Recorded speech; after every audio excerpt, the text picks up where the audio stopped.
예, 이번 시간에는 하락장에서 우리가 매매를 하는 포트폴리오를 케어하는 방법에 대해서 한번 알아보겠습니다. 그래서 제목은 "여러분의 포트폴리오 안녕하십니까?"로 지어봤습니다.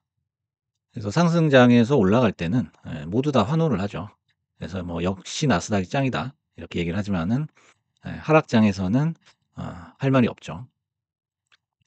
그래서 뭐 테슬라에서 그지 회사까지 이건 이제 상승장에서는 테슬라를 그렇게 막 신봉하던 사람들도 테슬라가 좀만 떨어져도 이제 그지 회사라고 폄하를 하게 되죠. 그래서 우리가 이제 문제인 건 뭐냐. 그 장의 분위기마다 그 회사나 어떤 시장을 바라보는 관점이 너무 급변한다는 거죠. 그래서 이런 이제 하락장, 어제 같은 하락장을 예측하고 또 대비할 수 있어야지만 진정한 고수라고 할 수 있겠죠. 그래서 우리가 이제 매수 매도를 항상 클릭하면서 수익이 난다라고 생각하지만 그거는 상당한 오산이죠. 그래서 매수 매도 클릭을 통해 수익이 난다고 생각하는 것은 하수의 전략이죠. 그래서 항상 고수는 이 시간의 기다림과 힘의 응축 방법을 알아야 고수가 될 수 있다는 거죠. 결국에 이제 우리의 포트폴리오를 양전시키기 위해서는 이 해지가 중요하다는 거죠, 해지. 그래서 해지 전략을 얼마나 잘 가져갈 수 있느냐에 따라서 하락장에서 또 수익을 낼 수가 있는 거죠. 그래서 인제 뭐 예전에 그 뭐 주식 수익률 대회를 했는데 그때는 하락장이었나 봐요. 그래서 0%인 그 전문가가 최후의 승리자가 됐다는 그런 또 웃지 못할 얘기가 있었죠. 그래서 인제 테마별로 상승장과 하락장에서의 모습을 한번 표현을 해 봤습니다. 그래서 양자주 같은 테마주 같은 경우에는 어 강세장에서는 정말 초강세죠. 10 배, 20 배도 가 버리고. 하지만은 약세장이 돌아오면은 초강세가 초약세로 바뀌어 버리죠. 그리고 인제 엔비디아나 테슬라 같은 굉장히 덩치가 큰 우량 주도주 같은 경우에는 강세장에서는 중간 정도의 강세, 또 약세장에서는 중간 정도의 약세를 보이기 마련입니다. 그리고 요즘 우리가 많이 하는 지수 ETF 같은 경우에는 강세장에서는 인제 지수를 따라가기 때문에 약한 강세라고 볼 수 있죠. 그리고 약세장에서는 역시 약한 약세. 예. 약하지만은 또 약세를 면치 못하죠. 하지만 여기서 인제 우리가 주목해야 될 게 평소 장에서 인제 소외돼 있던 그런 배당주들입니다.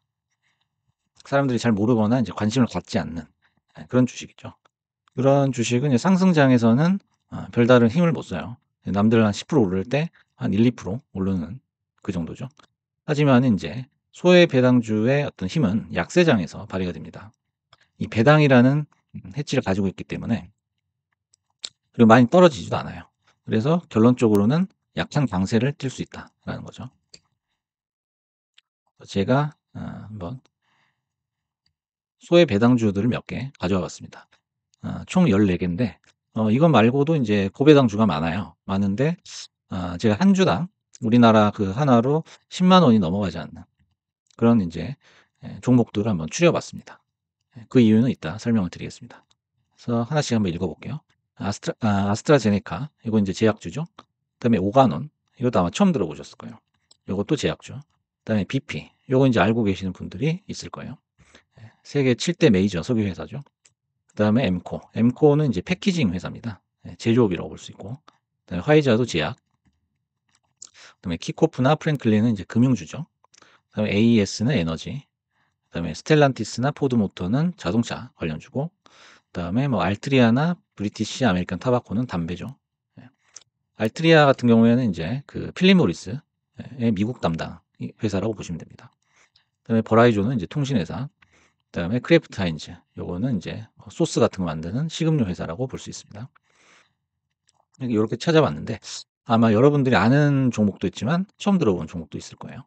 그래서 평소 우리가 눈여겨 보지 않았던 그야말로 소외주들이죠. 하지만 이 주식들은 어 거의 그 배당률이 뭐 때에 따라 다를 수 있지만은 배당 수익률이 아마 5% 내외로 굉장히 고배당이다 이렇게 볼 수가 있어요. 그래서 인제 다른 주도주하고 다르게 이런 종목들의 토론방에 들어가면 거의 한 뭐 3년 전의 글이 최신 글인 경우도 있습니다. 뭐 엔비디아, 테슬라 이런 주식 같은 경우에는 뭐 1 초에 하나씩 글이 올라오죠. 하지만 이런 주식들은 성격 자체가 다른 거예요. 이제 우리가 어떤 식으로 전략을 가져가느냐. 여기 있는 주식들을 일단 한 주씩 다 매수를 합니다. 그리고 인제 장고창에서 이게 보이겠죠? 보일 때 인제 수익률 내림이죠. 내림차순으로 정리를 하는 거예요. 그럼 맨 위에 수익률이 가장 높은 게 위치를 해 있겠죠. 그걸 인제 천천히 보시면서 가장 높은 수익률의 종목부터 불을 타는 거예요. 한 주씩 샀으면은 또 한 주를 사고 그렇게 하는 거죠. 여기서 중요한 거는 천천히 사야 된다는 겁니다. 절대 뭐 이 배당주를 뭐 100 주, 1000주 이런 식으로 사시면 안 되죠. 그다음에 인제 순위가 시시각각 변동을 할 수 있는데 만약에 순위가 바뀌었다. 그러면은 그 바뀐 순위의 1 위를 또 불을 타는 거예요. 여기서 중요한 거는 1 위만 불을 탄다는 거죠. 그래서 인제 그 주식이 인제 계속 잘 나가기 때문에 1 위에 있겠죠.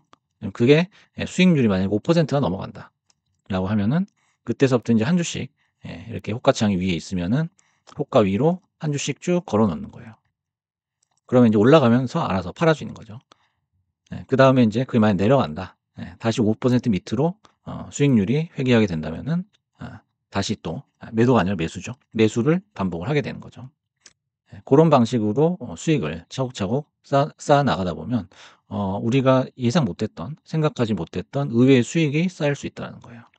그래서 하락장에서 굳이 주도주가 없는데 주도주를 찾으려고 막 억지로 매매를 하는 게 아니고 이런 식의 유연한 전략이 필요하다는 거죠.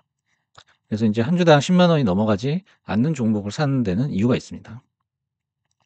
우리가 인제 주도주나 테마주의 폭풍우가 휩쓸고 가면은 이걸 항상 이렇게 재밌게 매도를 하다가 이제 못 하게 되니까 뭔가 이제 마음속이 좀 공허해지거든요. 허한 마음이 들기 때문에 항상 뭔가 매매할 거를 찾는 그런 감정이 생깁니다. 그래서 매수매도를 하고 싶어서 안 달라는 감정이 생기는데 그거를 인제 예전의 주도주 쪽으로 가서 또 매매를 하다 보면은 그 손실이 가중이 돼요. 그래서 그 손실이 가중되는 거를 막기 위해서 이 "배당주에서 한번 연습을 해 봐라."라는 거거든요. 그래서 방금처럼 인제 계속 불을 타는 식으로 매매를 하다 보면은 평단을 맞추는 연습을 할 수 있어요. 우리가 차트의 흐름을 보면서 '아 이쪽에서 내가 사야겠다.' 라는 거를 인제 보시면서 트레이닝이 가능하거든요. 그러면은 이 트레이닝을 통해서 실력이 높아지게 되고 그게 인제 나중에 주도주의 장이 왔을 때 상승장이 왔을 때 거기서 인제 진정한 실력을 발휘할 수 있다. 그 실력 발휘의 밑거름이 될 수 있다라는 거죠. 그래서 천천히 매매를 하시면서 수익이 나는 과정을 곱씹어 볼 수 있는 아주 좋은 기회가 될 수 있습니다. 우리가 인제 주도주를 빨리빨리 매매하다 보면은 피드백하기가 쉽지 않아요. 하지만은 인제 천천히 매매를 하다 보면 어느 정도 그 그림이 머릿속에 그려진다라고 볼 수 있겠습니다. 그래서 인제 결론적으로 이렇게 소외된 배당주들을 하락장에 매매를 하다 보면은 어떤 나의 문제점이라든지 어떤 나의 조급함이라든지 그런 부분들을 상당 부분 고칠 수가 있어요. 주식 매매에서 가장 큰 적은 그 조급함이거든요. 그래서 지금 사면은 당장 오를 거, 5분 안에 그냥 오를 거 그런 것만 찾다 보니까 어 실수가 나올 수가 있는 거죠. 그래서 오늘은 하락장에서 소액 배당주를 매매하는 방법을 알아봤는데요.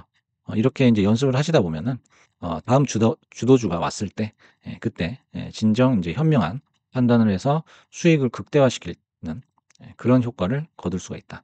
저는 이렇게 생각합니다.